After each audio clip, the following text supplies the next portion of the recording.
June 23, 1942, September 12, 1944. His orders were simple: photograph the northern airfield and return to USS Hornet. Intelligence had assured him the field was abandoned, probably damaged by previous bombing raids. Then Stout looked down, and his blood went cold.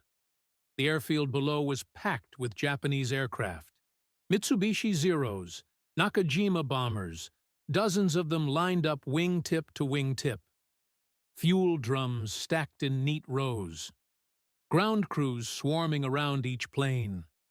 They weren't abandoned. They were preparing for a massive strike. Stout counted quickly. At least 40 aircraft fully armed and fueled, and he knew exactly what they were waiting for. 3 days from now, 28,000 Marines would storm the beaches of Peleliu in one of the largest amphibious assaults of the Pacific War. The invasion fleet was already steaming toward the island. These 40 Japanese aircraft were positioned to massacre them before they reached shore. Stout's training was clear: spot enemy forces, radio the coordinates, return to base, and let command decide how to respond. A reconnaissance pilot's job was to observe and report, not engage, especially not alone against an entire airfield bristling with anti-aircraft guns. But Stout also understood military bureaucracy. By the time he landed, filed his report, and command assembled a strike package, hours would pass, maybe a full day. The Japanese would scatter these aircraft, hide them in revetments, or worse, launch them against the fleet. The Marines landing on those beaches in 3 days didn't have time for proper procedure. They needed these planes destroyed now, not tomorrow. Stout circled higher, studying the layout below. The Japanese had made a critical mistake in their haste. The aircraft were packed too close together, surrounded by exposed fuel drums. One good hit could start a chain reaction that would consume the entire field. He checked his ammunition: 6.50 caliber Browning machine guns, 2,400 rounds total. Roughly 12 seconds of sustained fire. Not nearly enough to destroy 40 aircraft individually, but enough to light a very big fuse. Before we continue, I'd love to know where you're watching from and what you know about the Battle of Peleliu. Drop a comment below and let me know if you'd heard about Cowboy Stout's attack. Robert Stout wasn't a reckless pilot. At 28 years old, he'd already flown 63 combat missions. He'd survived dogfights with Zeros, attacked fortified positions under heavy fire, and landed on carriers in storms that kept other pilots grounded. He knew the difference between courage and suicide. What he was considering now walked that line very carefully. If he attacked, every anti-aircraft gun on Peleliu would target him. He'd be alone with no wingmen to suppress ground fire or cover his escape. His Hellcat could take damage, but one lucky shot to the engine or cockpit would send him into the jungle with no possibility of rescue. If he didn't attack, those 40 aircraft would launch in waves against the invasion fleet. Japanese pilots would strafe the landing craft, bomb the transport ships, and turn the beaches into killing zones. The Marines would die by the hundreds before establishing a beachhead. Stout had seen what happened when Marines landed under air attack. He'd flown close air support at Tarawa, where Japanese planes had wreaked havoc on the first waves. He'd watched helplessly as bombers targeted crowded landing craft that couldn't maneuver or defend themselves. The decision took less than 30 seconds. Stout pushed the throttle forward and rolled the Hellcat into a dive. The altimeter unwound rapidly as he dropped toward the jungle canopy. His plan was simple: come in fast and low, hit the fuel drums first, and get out before the anti-aircraft gunners could track him. At 2,000 feet, he leveled off and pushed the throttle to the firewall. The Hellcat accelerated to nearly 400 miles per hour, the engine screaming at maximum power. Trees blurred beneath him as he dropped to barely 50 feet above the jungle. The airfield appeared suddenly through a gap in the trees. Japanese ground crews looked up in confusion as the Hellcat roared overhead. Some froze, others dove for cover. None reached their anti-aircraft positions in time. Stout lined up on the northern row of aircraft and squeezed the trigger. All 6 machine guns opened fire simultaneously, their combined roar drowning out the engine. Tracers walked across the tarmac, stitching through the thin aluminum skin of a Zero. The fighter shuddered under the impacts, fuel spraying from ruptured tanks. Stout adjusted his aim slightly and fired into a cluster of fuel drums stacked between 2 bombers. The drums disintegrated under .50 caliber fire, aviation fuel exploding in a massive fireball that engulfed both aircraft. The explosion was bigger than Stout anticipated. Flames leapt 50 feet into the air, the blast wave rocking his Hellcat as he pulled up hard. Behind him, the fire spread with terrifying speed. The first burning Zero ignited the aircraft parked beside it. That fire spread to another, then another, each explosion feeding the next. Within seconds, half the northern row was engulfed. Japanese ground crews ran in all directions, abandoning any attempt to save the aircraft. Anti-aircraft gunners finally reached their positions and opened fire, but Stout was already climbing away, weaving to spoil their aim. Tracers arced past his canopy. He felt impacts shudder through the airframe as 20-millimeter rounds punched through his tail section. Warning lights flickered on the instrument panel, but the engine kept running strong. He banked hard right, gaining altitude and circling back around. Below, the devastation exceeded his expectations. Nearly 20 aircraft were burning, the flames spreading across the tarmac in a river of fire. Thick black smoke boiled into the sky, visible for miles. But on the southern end of the field, at least 20 more aircraft sat untouched. Stout checked his ammunition, half gone. Maybe 6 seconds of firing time left. The anti-aircraft gunners were ready now, tracking him as he circled. Coming back for a second pass was asking to be shot down. He rolled, inverted, and dove anyway. This time the anti-aircraft fire was immediate and intense. Tracers filled the air around him like angry hornets. He jinked left, then right, never holding a straight line long enough for gunners to lead him properly. The Hellcat shuddered under more impacts, metal tearing somewhere in the fuselage. Stout came in from a different angle, targeting the bombers on the southern end of the field. His remaining ammunition hammered into the aircraft, shredding control surfaces and puncturing fuel tanks. He walked his fire across a fuel truck, which exploded with enough force to flip a nearby bomber onto its back. The secondary explosions started immediately. Burning fuel from the truck spread to stacked ammunition crates which detonated in a rapid series of blasts. The bomber's own ordnance cooked off, tearing the aircraft apart from within. Within moments, the southern row was burning as fiercely as the northern. Stout's guns fell silent, empty. He'd fired every round. The Hellcat felt sluggish as he pulled up, damaged control surfaces making it fight him. More warning lights. Something was leaking, leaving a thin trail of smoke. But below him, the entire airfield was an inferno. Every aircraft, every fuel drum, every structure was consumed by fire. The smoke column rose thousands of feet, marking the spot like a funeral pyre. Stout pointed the damaged Hellcat toward the ocean and nursed it back to USS Hornet. The hydraulics were failing, making the controls heavy and unresponsive. Oil pressure was dropping. He wasn't sure the landing gear would extend, but at least the engine was still running. The flight back felt longer than the attack.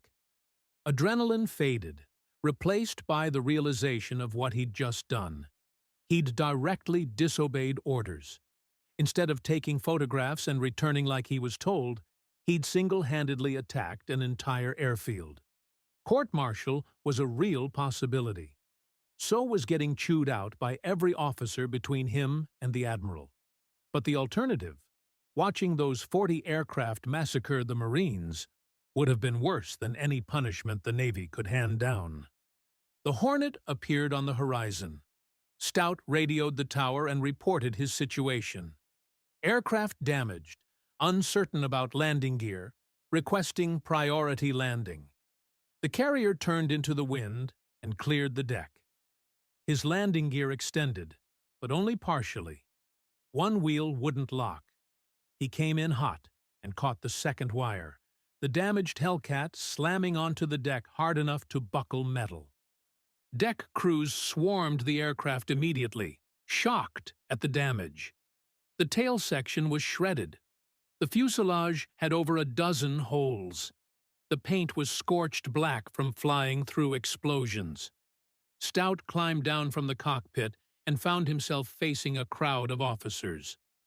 The air boss wanted to know why he'd returned with combat damage from a reconnaissance mission. The squadron commander wanted to know why he'd broken radio silence. The intelligence officer wanted to know what the hell had happened over Peleliu. Stout's report was simple. The airfield wasn't abandoned. It was packed with aircraft preparing to attack the invasion fleet. He'd destroyed them. All of them. 40 aircraft gone. 8 minutes, start to finish. The officers stared at him. The intelligence officer asked him to repeat the number. 40 aircraft destroyed by one pilot in a single aircraft. That seemed impossible. Reconnaissance photos confirmed it. The next day, the northern airfield at Peleliu was completely destroyed. Not a single aircraft remained operational. Aerial photos showed the burned-out hulks of exactly 40 Japanese planes scattered across a blackened tarmac. Fuel dumps were craters. Structures were rubble. Intelligence officers revised their assessment of Japanese air strength on Peleliu. Instead of facing 40 aircraft on D-Day, the Marines would hit the beaches with complete air superiority. The Japanese air threat had been eliminated by one pilot who'd refused to follow orders. The Navy awarded Stout the Navy Cross, the second highest decoration for combat valor. The citation praised his extraordinary heroism and aggressive fighting spirit in attacking superior enemy forces alone. His decision to engage had directly saved American lives, but the Battle of Peleliu that followed was brutal regardless. The Marines landed on September 15, 1944, and immediately faced some of the most intense fighting in the Pacific. Japanese forces had fortified the island's coral ridges and caves, turning every position into a deadly stronghold. The battle lasted over 2 months and cost nearly 2,000 American lives. Yet without Stout's attack, the casualties would have been far worse. Those 40 Japanese aircraft would have attacked during the vulnerable first hours of the invasion, when Marines were packed in landing craft and transport ships. Air attacks on amphibious assaults were devastating because the troops couldn't take cover or maneuver. Military historians later calculated that Stout's solo attack probably saved between 500 and 1,000 Marine lives in the first day alone. His 8 minutes of combat had accomplished what a full squadron of bombers might have achieved, and he'd done it at exactly the critical moment before the Japanese could disperse their aircraft. After the war, Stout returned to California and lived quietly. He rarely spoke about what he'd done over Peleliu. His children grew up knowing their father had served in the Pacific, but they didn't learn the details until decades later. The Navy Cross sat in a drawer, not displayed on any wall. Friends who knew him described a man who was uncomfortable with attention or praise. When asked about the attack, he'd downplay it. "I saw planes that needed destroying, so I destroyed them," he'd say. Any pilot would have done the same. But not every pilot would have. Most would have followed orders, radioed back, and let command handle it through proper channels. That bureaucratic approach would have given the Japanese time to scatter their aircraft or launch them. Stout's willingness to disobey orders and trust his own judgment made the difference. His story remained largely unknown outside military aviation circles until historians rediscovered the mission reports decades later. When researchers cross-referenced his Navy Cross citation with Japanese records and aerial photos, they realized the full significance of what he'd accomplished. 1 man, 1 aircraft, 8 minutes, 40 enemy planes destroyed. Potentially 1,000 lives saved. The attack demonstrated something that military strategists study to this day: the value of initiative at the tactical level. Stout couldn't have known for certain that his decision was correct. He was guessing about the Japanese plans, gambling that his assessment of the threat was accurate, and betting his life on his ability to execute the attack. Everything about the situation argued for caution. Follow orders, report back, let someone higher up decide. But Stout understood that sometimes the person on the ground seeing the situation with their own eyes has better judgment than commanders looking at maps miles away. His willingness to trust his own assessment, even when it meant directly disobeying orders, embodied the principle of commander's intent. The Navy hadn't ordered him to attack that airfield, but they had sent him to protect the invasion force. He understood the intent behind his mission and adapted when circumstances demanded it. The Navy recognized this in awarding him the Navy Cross rather than court-martialing him. They understood that rigid adherence to orders would have resulted in disaster. Stout's disobedience was actually the highest form of following intent over instruction. Modern fighter pilots study Stout's attack in tactical training courses, not just for the flying skills it demonstrated, but for the decision-making under pressure. The military teaches that sometimes following orders to the letter means missing opportunities that won't come again. The attack also demonstrated perfect target prioritization. Stout didn't waste ammunition trying to destroy 40 aircraft individually. He identified the fuel drums as the critical vulnerability and exploited it. 1 bullet in the right place accomplished more than 1,000 bullets in the wrong places. His approach from multiple angles, coming in low and fast to minimize exposure to anti-aircraft fire, showed tactical sophistication beyond simply pointing and shooting. He'd analyzed the defenses, planned his attack runs, and executed them despite taking damage. And critically, he'd known when to stop.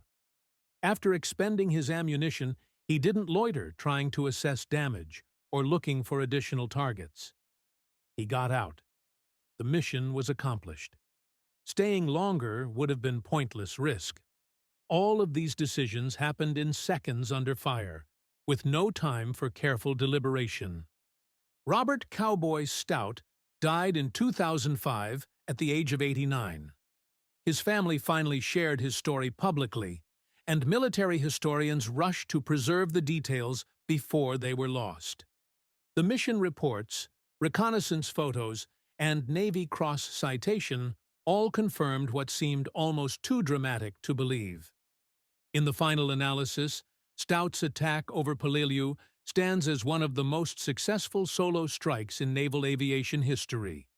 No other single pilot destroyed as many enemy aircraft in one mission during World War II. His 8 minutes of combat prevented what would have been a devastating air attack on the Peleliu invasion. The Marines who landed on those beaches never knew that a Navy pilot had disobeyed orders to save their lives. They fought through hell on that coral island, facing Japanese defenders in fortified positions that turned every yard of ground into a battle. But at least they didn't face 40 aircraft strafing them as they tried to reach shore.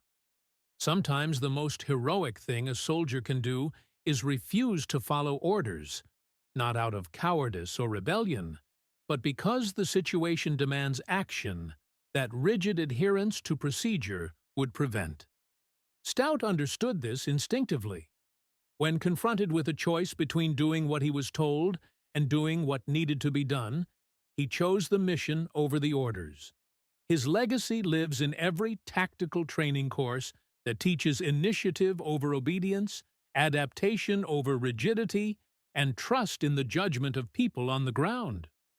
The military learned from Stout and pilots like him that sometimes the best course of action is the one nobody ordered you to take. The next time you face a situation where following the rules seems wrong, where rigid procedure conflicts with obvious necessity, remember Cowboy Stout circling over that airfield. He knew what needed to happen. He knew it would cost him if he was wrong. And he did it anyway, because the alternative was worse. If you find stories like this as fascinating as I do, make sure to hit that subscribe button and ring the bell. Thanks for watching.